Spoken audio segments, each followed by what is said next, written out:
Usap-usapan po ngayon sa social media yung nilabas po ni Veronica Duterte or Kitty Duterte na screen grab po ng conversation between all the siblings, mga anak, offspring, Oo, ni dating Pangulong Rodrigo Duterte na nagbibigay po siya ng pagbibilin nga doon sa kanyang mga anak. Chiki, dali ko pinakamalapit. yes, Ikaw ulit ang kitang-kita taya. naman. Dito muna tayo sa Yeah. screenshot dito sa kaliwa, mga kapatid. No? Nakalagay dyan, to Veronica and Mira, I love you. You are growing up beautifully and you are my eternal joy.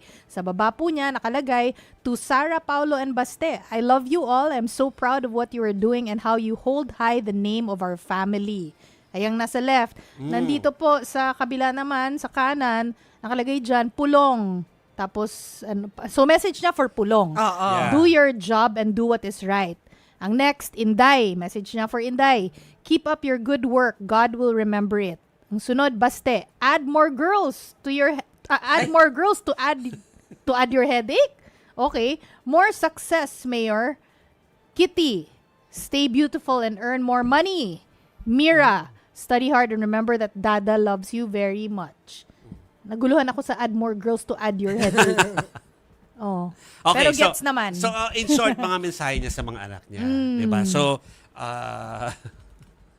hindi ko on the spot si Mase kahit matagal siya nag-cover ng Duterte administration. Bakit? And gusto ko malaman kung ganyan ba sa conversationally sa kahit kanino, di ba? Parang how the former president speaks to people around him. Well, at least Yeah. yung natatandaan ko sa 6 na taon ng Yeah. kanyang termino, hindi kasi siya ganyan makipag-usap sa amin. Yeah. Ewan ko kung ganyan siya makipag-usap sa mga pamilya niya. In terms of Yung- endearment niya, iba. Oo. Diba? Okay. So, okay po yan. Of course, we appreciate yan. No? Yung, kahit na nasa malayo yung father, parang it's a story of a lot of families sa Filipino. Hindi man nakakulong, at least yung, or nakadetain, yung malalayo yung father sa mga anak. So, may mga mensahe talaga. So, we appreciate. And actually, naiintindihan natin yung ganyang sentiment. Lahat ng pelikula yata na panood natin. Ganyan, nakakapanood ko lang ng mga pelikula na ganyan ng tema. No?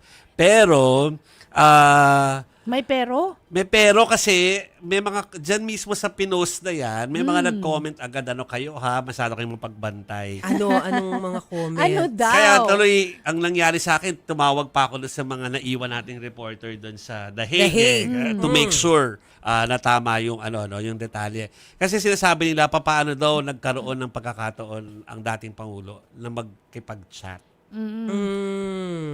Ano daw yun? Are gadgets allowed? So parang iniisip ko, pagka bumibisita yung pamilya dati, alam ko iiwan yung gamit doon sa Security. Sa security before pumasok ng penitentiary. Yung sa kami nagsa-stand upper, di ba? Oo. Tapos parang merong entrance yun. Meron kang parang I-deposit. Isi-deposit Isusurrender mo. yung gamit mo. So, yun ang alam ko po doon ha, sa na-observe ko. Of course, hindi ako part ng listahan para Yeah. makapasok doon. So, we don't really know kung ano nangyayari after nilang i-deposit doon. Tapos saka sila papasok sa loob.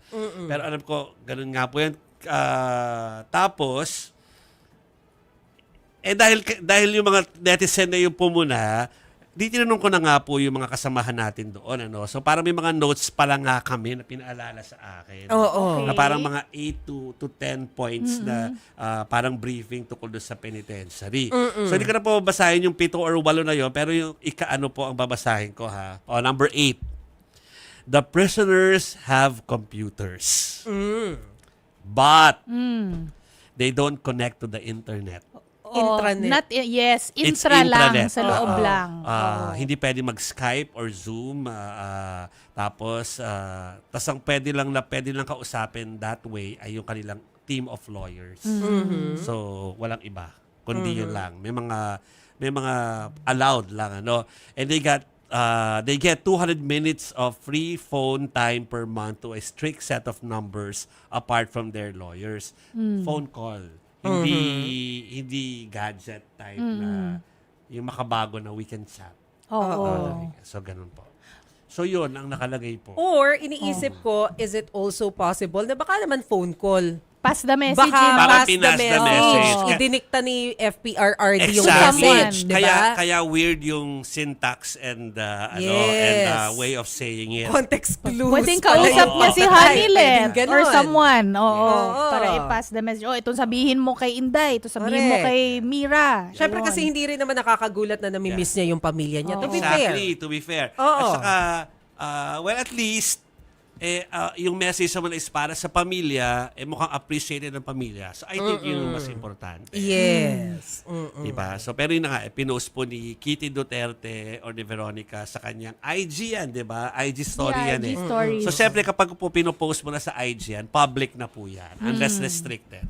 Kaya open yan sa criticism ng maraming tao. Ganun talaga yun. Pero kung Kahit tayo, talagang- diba? Pag nagpo-post tayo ng mga pagkain, kinikriticize tayo. Oo. Diba? Pero kung talagang galing yung mensahe, mga messages kay Pangulo through someone, maybe, maintindihan natin kasi itong week na to walang bumisita sa kanya, di ba? Oo, kasi Yes. hindi pinapasok si Hanilet. So phone call lang kung sakali Yes. ang Yes. pwede. Yun nga. Oo. Pero tama si Mashe, pwede nga na phone call between allowed family members or di ba alam natin na meron naghahalin-hina na sabihin, meron naka-duting family every month yata nagpapalitan sila. So baka yun, kung sino yung naka-assign, tas tama si Mashe, baka pinapatype lang. Tas Diba? ayan, tas tinype lang po yan. Pwede. Mukhang nagmuni-muni si dating Pangulo ngayong week Siyempre, na to. I'm sure ang naalala niya mga anak niya. Of course. I'm sure. Oo.